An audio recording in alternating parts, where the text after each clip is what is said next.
भोले आज भोले जी के गाना सुना रहे हैं। अरे डर लागे गौरा तोहरे सजनवा से डर लागे गौरा तोहरे सजनवा से डर लागे गौरा डर लागे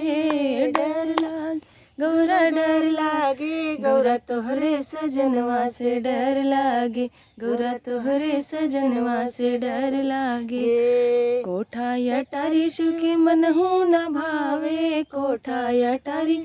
शिव के मनहु न भावे डर लागे अरे कोठा अटारी शिव के मनहु न भावे कोठा अटारी शिव के मनहु न भावे टूटही झोपड़िया पे मन बागे बोला टूटही झोपड़िया पे मन लागे डर लागे गौरा डर लागे गौरा तोहरे सजनवा से डर लागे गौरा तोहरे सजनवा से डर लागे गौरा तोहरे सजनवा से डर लागे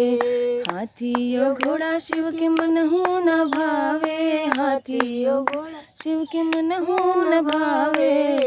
अरे बसहा बैलवा पे मन लागे अरे बसहा बैलवा पे मन लागे तोहरे सजनवा से डर लागे बोला तोहरे सजनवा से डर लागे गौरा डर लागे गौरा डर लागे गौरा तोहरे सजनवा से डर लागे गौरा तोहरे सजनवा से डर लागे लाडू और पेड़ा शिव के मनहु न भावे लाडू और पेड़ा शिव के मनहु न भावे अरे भंगिया धतुरवा पे मन लागे अरे भंगिया धतुरवा पे मन लागे डर लागे गौरा डर लागे गौरा तोहरे सजनवा से डर लागे गौरा तोहरे सजनवा से डर लागे कुर्ता और धोती शिव के मनहु न भावे कुर्ता और धोती शिव के मनहु न भावे बाघंबर छाला पे मन लावे बाघंबर छाला पे मन लावे गौरा तोहरे सजनवा से डर लागे गौरा तोहरे सजनवा से डर लागे